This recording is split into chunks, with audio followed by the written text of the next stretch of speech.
Good afternoon, everyone. I am the Lost Chevalier, also known as Esok in Fallen London, and you are here today with me in this beautiful city.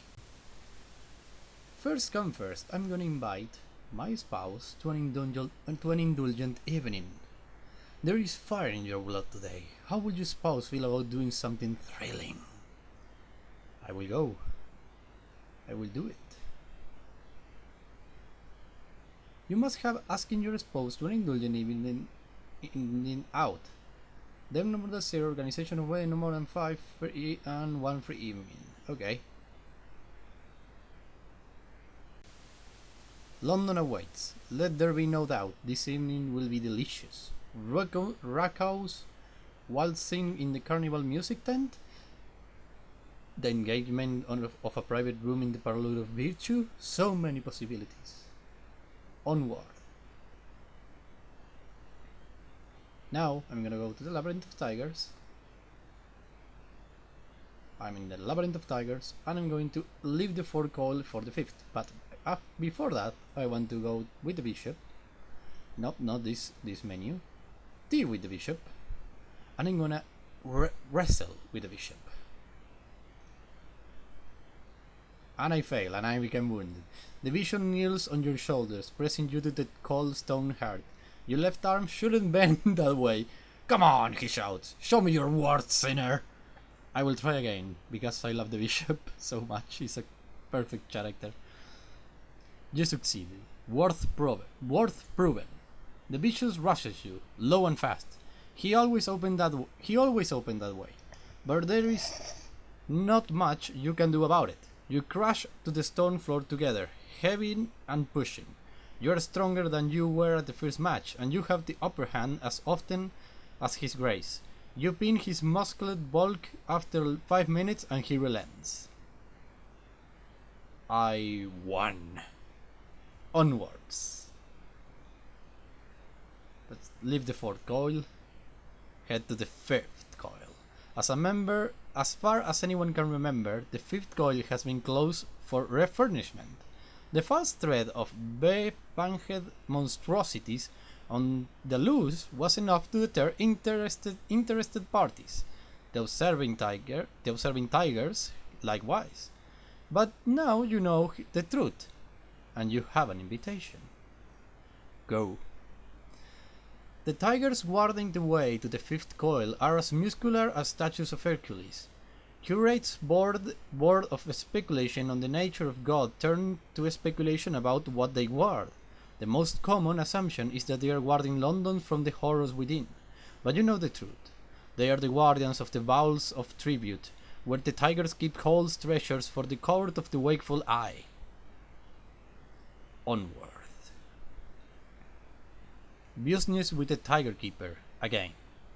The winding corridors and dead ends of the 5th coil are replete with offerings of silk, jewels, spices, art, and all that money can buy. Or so you must assume, for the corridors are also lined with tigers, who rather will prefer you only visit the 2nd office of the Tiger Keeper. Meet the Tiger Keeper in his 2nd office. He lounges on a pile of silken cushions. A base of rosy smoke, blown from a bubbling hogan, fills the air, impressing the court. Ah, you have come, Captain. You have come, Capital. The Tiger Keeper bids you sit, and offers too a pipe, if it please you. He luxuriates for a moment in the aroma of the smoke before addressing you. I am authorized to act on behalf of the Court of the Wakeful Eye, by decree of the Banded Prince and his misters. We shall allow the Dilmon Club freedom of passage in our territory. In no small part, this is because of all we know of your character, for better and worse, after your service in Port Carnelia. But before this extraordinary generous allowance we are kindly considered and made, we demand one thing: tribute. You will need to raise your tribute to 80 to continue. An occurrence. You're associated with Dark Comic Quality is 15, and associated to Demon Club. Good! Amazing! Amazing. New things in Fallen London.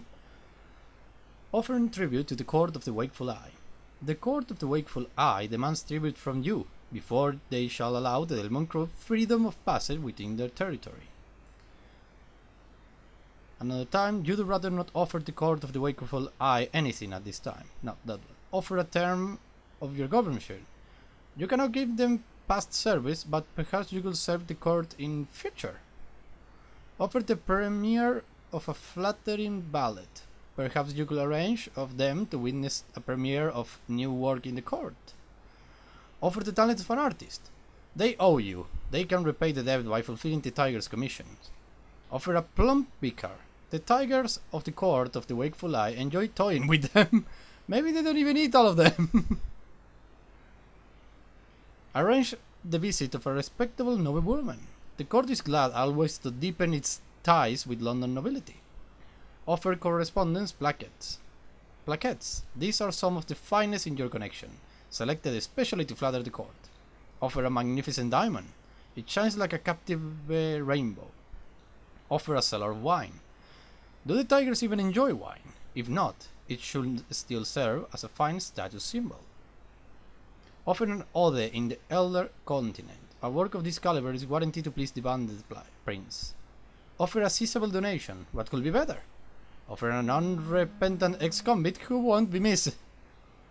The tigers enjoy hunting challenging games, and they handsomely reward those who survive them. You know, someone who would appreciate the chance to win big. Offer the labor of a sailor. The tigers of the need are unusually capable, but even they cannot operate the ship by themselves without thumbs. Offer memories of light. You have seen things behind the glass. Think the tiger might be interested in knowing. Offer a mountain shard. In London, it is a jewel of unexpected worth. To the elder continent, it is even more.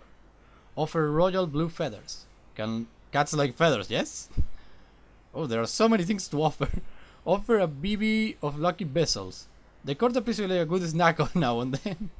Offer a dish-shrieked mandrake to the court. Shrieking mandrakes can be quite the pain, but dish-shrinkers, they are marvelous amusements. Offer a windstorm. Disposed orphan. They have potential. Perhaps they can do small favors to the tigers. The starveling cat. The starveling cat. Bad idea to offer him that.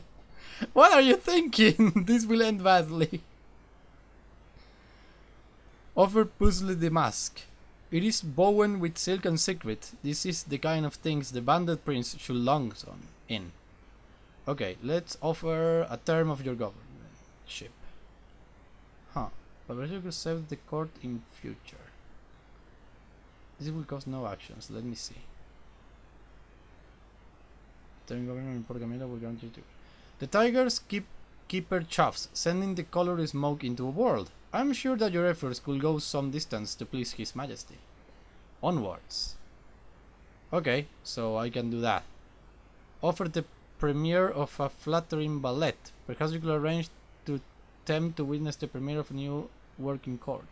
But I'm out of court, so I don't know how to do that. Can I go out of here? I cannot travel. This costs me no actions, but it says that will grant me tribute. Okay. Offer the premiere ballet. Completed a ballet in Her Majesty Court, especially for the tigers, will grant you tribute. The tiger keeper paws curiously at the air. The disturbance sends the smoke spinning. I will be glad to attend and judge the work myself. It worthy I shall see it reach the prince. Okay. They owe you. They can repay the debt by fulfilling the tiger commission. The tiger keepers offered the artist a grin. Your acquaintance is strongly unimpressed with you. Never fear, the keeper says. Your efforts to glorify the court shall not be unremembered. Very well, now I will offer a plumbic Go! You to the first zero. The vicar is perspiring an awful lot, considering the tiger keeper only wishes to discuss theological matters with him. He makes gentle fun to the vicar before saying he would make a fine missionary to the court. Huh. He didn't eat it. The court is glad to deepen its ties with the Lord. And such a pleasure it is. If you can't find someone genuinely interested in a visit to that marvelous country, you can always find someone in urgent need of rehabilitating her reputation. The pageantry of politeness is the same either way. The visit is arranged and you're standing with the court betters. Very well. You need 50. I have 54. I can do that. An eye for quality. The Tiger Keeper reads the plaques with terrible interest. How it come to learn the correspondence is a matter of secondary importance, compared to when it first catch with embers and the Tiger Keeper is alight, smoldering like a nightmare. His grinning teeth gleam in his own light. Okay. Offer a magnificent diamond. It shines like a captive rainbow. You have 3 and all, and I have to give him 1. It speaks to the Tiger Keeper's skill that he is able to so steadily hold a jewel loop. After a period of silence, followed by a duration of hemming and howling, he at last accepted into the collection. It shall suffice for some minor decoration, he at last concedes. Offer a cellar of wine. Obviously, I have a lot of cellar of wines. I'm a writer. The Tiger Keeper laughs uproariously. How splendid! Splendid! Yes, we drink, and drink well. Perhaps you will have an opportunity in court. He gazed into one of the purple flames, musingly. I wonder if his amused lordship could outdrink the banded prince. Time, perhaps, will tell. Onwards.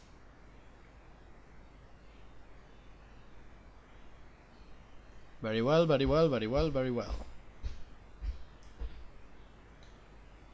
I need now to go to the, how do you say it?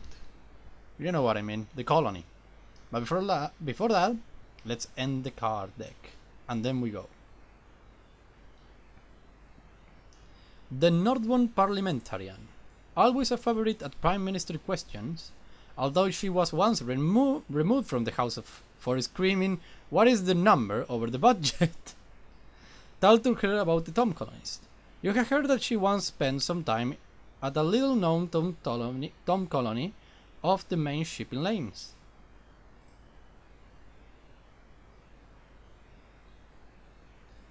Seeking.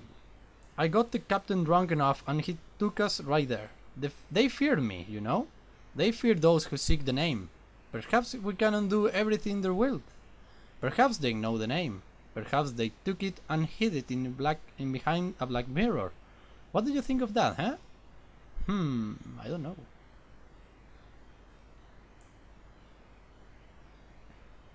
How does your plant maintain that vibrant green without sunlight? And when did it get taller than you? Dinner time! Has it really come to this, feeding your plant furry fertilizer? The sacrifice we made for horticulture. You threw the little bodies around your plant roots. Nothing happens. Perhaps vegetation prefers to eat alone. You close the parlor door and allow your green companion its privacy. The next day, the rats are gone. Not even a bone left. My, those leaves are looking shiny. Once public. A fractious but good-natured mob is forming around your lodgings. Are they aficionados of your poetry? A horde of jilted lovers? Here to see the latest fashions? Your public awaits you. Put on a fine show for them. Play up the crowd, tell a few intimate anecdotes, flirt a little. They will love it. You strut, you flirt, you flatter. The crowds adore you and hangs upon you every word.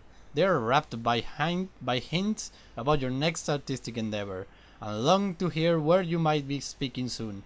You are their darling, for now. You are showered with little gifts. Yes. Cool. 6 cards. Please give me my cards. Thank you. A noted orchid grower has taken an interest in your plant. Let her have a look. She might know something interesting. Candles? It's not a surface plant. It's probably from the elder continent somewhere. They like candles, I think. Fascinating little things, isn't it? What? I wonder how far the roots go. I have increased my plant. Cool. A day with God's editors. I can't believe I'm with God editor. At Saint Siren Illuminati College, you heard typewriter clatter, the scratching of pens, the turning of pages, and the occasional cleric and fist fight. Okay. No, remind of the holy purpose? Morale often sinks amongst the editors. It is an effect of the seldom leaving their offices. They don't see the benefits of their relative theology raps. No, I would not do that. Work diligently. The works that need revision are as numerous as the lights in the cavern roof. It's hard work. What one does what a one must do.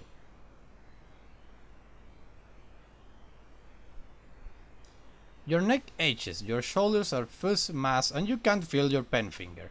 But a little more theology has been adapted to the reality of the need. You will sleep soundly tonight.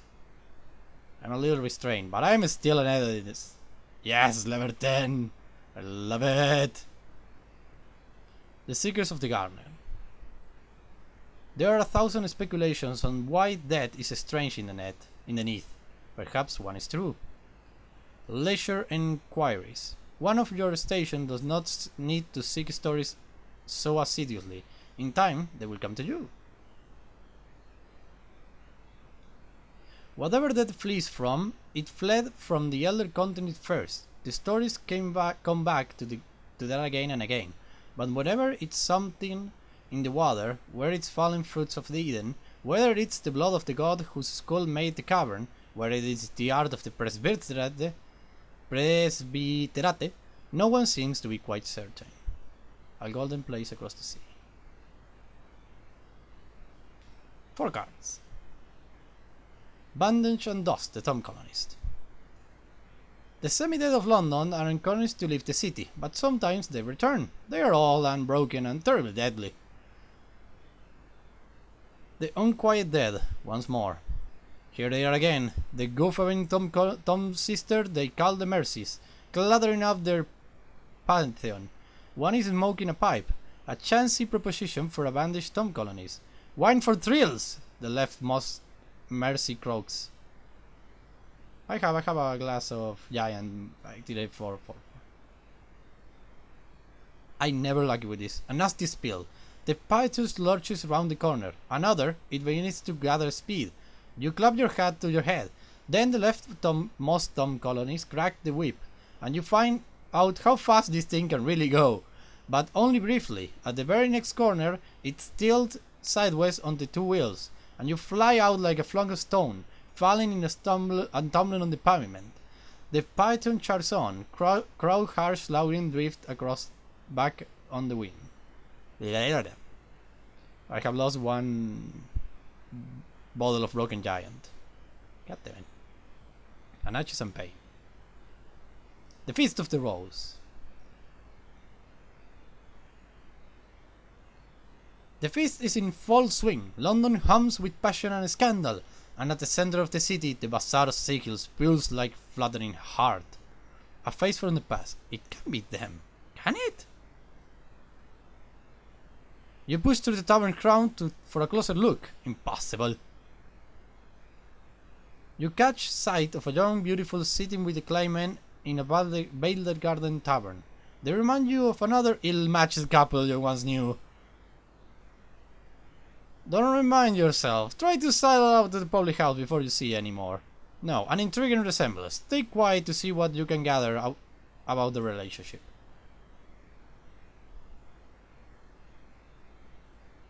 The overheard snippets of the conversation.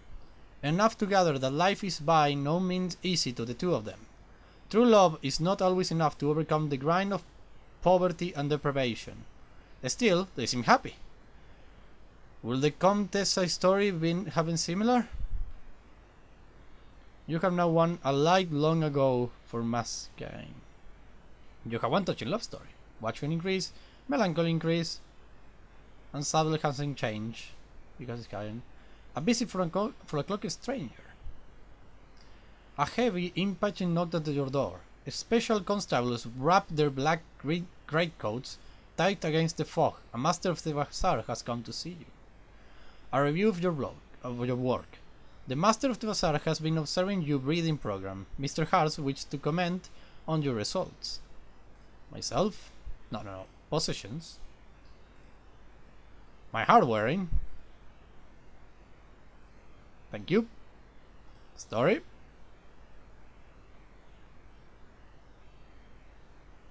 Now we go. Well, that's probably splendid. We commend your work. My brethren and I have enjoyed your creatures greatly. Juicy and well spiced and delicious, with macaron lips and liquor fangs at the talk of the next creation. We grow a little weary of hyenas, though. Perhaps you should look further afield. Take these tonics for your sweet mates. You gain 5 FF Gavrant Tincture of Vigor and 3 FF Gavrant Superior Lambda. Great. City Vices, and in line with an old friend. You run into a struggling artist you once knew very well. His star is rising now. He has his sights set on a wealthy patron. Could you lend him a little money to bribe the patron's butler and secure an interview? Why not? You can afford it. He will be grateful too. Not that grateful. He has always a little careless of other people, but you will know you have done the right thing.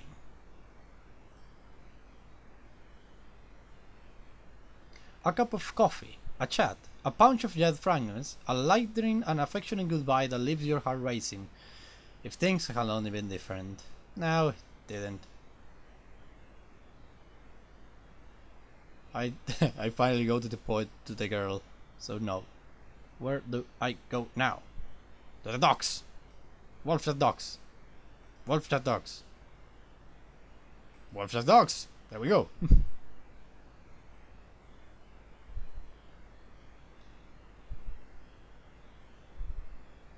You know where we're going? Under the sea! Under the sea! We go to see what the fuck is there is. I need to clothe myself and I need to go with evening hand. I need to go to evening. There we go. Your ship is ready. The white-black waves awaits. Lay in supplies and sail. Pay your fees, check your supplies, top up your coal bins, and take her out. Plan a more ambitious road. If you have Civ Story or Puzzle Map, you can spend them now to shorten your coming journey, although the shortest road is not always the safest. I will never get rid of my current ship. Never! Let's go! Dun dun dun dun dun dun. The river flows somber to the othermost of the Neat. You pass the crouching bulk of Watchmere Hill to the south. The lamps of the observatory shine softly amber at its summit. To the north, the distant blink of the prick-fingered wastes, glittering like an empire of knives. Two sailors tell each other improbable tales in hushed voices. Things they wouldn't say if they knew the captain could overhear. You linger to listen. London is behind you, and the undersea stretches broad and dark before you. Black as an Aztec mirror, stippled with moonish light. Back in the foggy embrace of London, it's easy to forget just how big the Neat really is. You can move to a new night at the broad other sea. Onwards to the broad other sea. Always a time of invigorated optimism. You gain 1 story and your daily difficulty quality is now 6. And this is all the time I have for today. Thanks for watching, thanks for hearing. I hope you have a blast of a day. See you in another moment. Bye bye.